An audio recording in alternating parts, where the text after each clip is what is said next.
di tempat yang khusus dengan latar belakang sawah yang sedang menghijau. Tentu itu memberikan pengharapan suatu saat akan panen. Dalam konteks ini kita akan merenungkan suatu tema pengharapan menentukan perjalanan hidup. Mari kita berdoa. Berkatilah kami Tuhan dikala kami mendengarkan sabda-Mu. Berkati hamba-Mu dan biarlah kebenaran firman-Mu meneguhkan hati kami menjalani hidup yang Tuhan berikan. Dalam Kristus Yesus, amin. Yang menjadi dasar firman Tuhan untuk kita renungkan dalam tema pengharapan menentukan perjalanan hidup dari Ibrani. Pasalnya yang ke-6 ayat 19 firman Tuhan berkata demikian. Pengharapan itu adalah sau yang kuat dan aman bagi jiwa kita, yang telah dilabuhkan sampai ke belakang tubir. Saudara-saudaraku, Bapak Ibu yang saya kasihi dalam Tuhan Yesus, mengapa kita suka menerima janji? Karena biasanya setiap orang suka menerima janji. Tentu karena janji menimbulkan pengharapan. Dan pengharapan itu memberikan sukacita, memberikan semangat di dalam menantikan, menikmati kegenapan dari janji itu.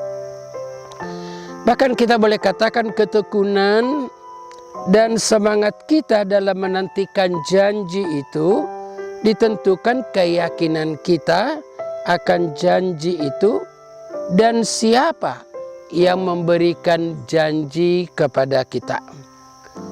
Mengapa manusia gemar berjanji untuk ingkar janji? Sehingga seringkali terjadi janji-janji, tinggal janji, membuat orang gigit jari. Tentu karena manusia mempunyai keterbatasan untuk memenuhi janjinya. Sementara Tuhan tidak pernah ingkar janji. Karena apa? Karena Tuhan berkuasa untuk melakukan, mewujudkan apa saja yang dijanjikannya. Maka janji Tuhan adalah suatu janji yang pasti. Berarti suatu janji yang bisa dipegang, yang bisa dipercaya, dan bisa diharapkan. Bapak Ibu Saudaraku yang saya kasihi dalam Tuhan Yesus, kebangkitan Kristus dasar hidup dan pengharapan kita. Di mana kita bangkit atau hidup bersama Kristus dalam kehidupan yang baru. Dan kebangkitan Kristus juga menjadi dasar pengharapan kita selama kita hidup di dalam dunia ini, dan pengharapan akan memperoleh hidup yang kekal. Dan hidup yang kekal, janji tentang hidup yang kekal adalah juga merupakan tujuan daripada hidup orang percaya, di mana kita akan bertemu dengan Tuhan muka dengan muka di surga yang kekal yang telah disediakan oleh Allah bagi kita. 1 Korintus 13 ayat 12. Pengharapan hidup yang kekal adalah pengharapan yang pasti. Berarti kita mempunyai tujuan hidup yang pasti. Karena Tuhan yang berjanji adalah Tuhan yang setia, yang tidak pernah mengingkari janjinya. Ibrani 10 ayat 23. Dalam Yohanes 14 ayat 1-3, Yesus berjanji akan datang menjemput orang yang percaya. Dan pada saat kenaikan Tuhan Yesus ke surga, Dia berjanji akan datang kembali, dan janji itu akan digenapi. Bapak, Ibu, dan saudaraku yang saya kasihi dalam Tuhan Yesus, Pengharapan dan tujuan hidup yang pasti menentukan kesungguhan kita dalam menghidupi hidup yang kita hidupi sebagai orang yang percaya. Pengharapan itu digambarkan sebagai sauh, jangkar yang kuat yang telah dilabuhkan sampai ke tubir bait Allah, ke tubir bait.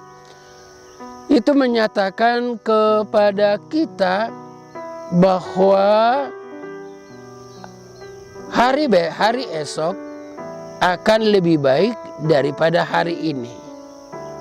Karena Yesus yang hidup adalah Yesus yang menjadi harapan hidup kita. Dan kita percaya bahwa Tuhan akan memimpin hidup kita ke arah yang lebih baik dan yang lebih baik. Oleh sebab itu, saya hanya akan berpegang teguh tentang pengharapan dan tidak akan menyimpang dari jalan Tuhan di dalam kehidupan yang kuhidupi di dalam segala situasi. Oleh sebab itu dinasihatkan kepada kita Bapak Ibu di dalam Ibrani 6 ayat 11. Aku ingin saudaraku supaya kamu menjadikan pengharapan yang pasti itu menjadi pengharapan yang pasti bagimu sampai akhirnya, sehingga kamu tidak menjadi lamban. Di dalam Ibrani 11, di dalam Ibrani 10 ayat 35 dikatakan, janganlah lepaskan pengharapanmu yang pasti itu, karena Dia yang menjanjikannya adalah setia, dan itu adalah sesuatu yang sangat-sangat besar, upah yang sangat besar. Lalu kita bertanya Bapak Ibu Saudaraku, siapakah yang mempunyai pengharapan dan tujuan hidup yang pasti? Jawabannya jelas, tegas, dan tandas adalah orang yang sudah mempunyai iman yang benar.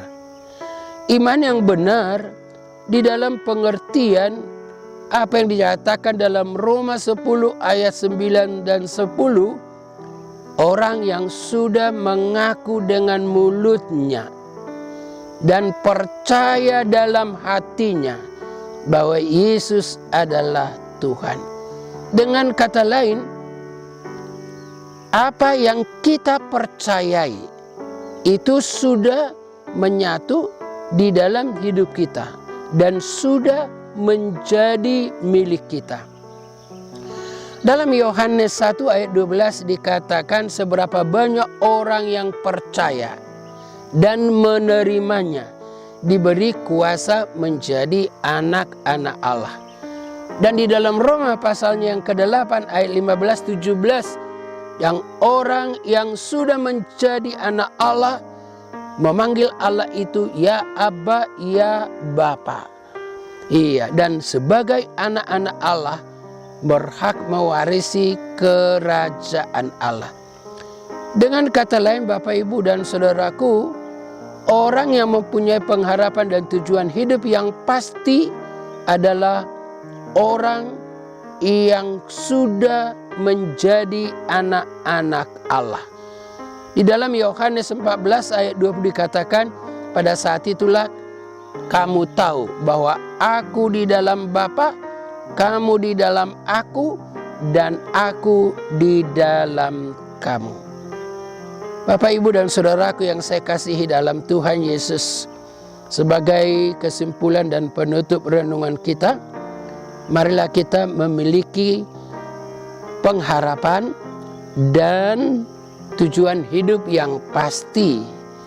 Dan jika kita sudah memiliki tujuan dan pengharapan yang pasti, maka kita akan setia.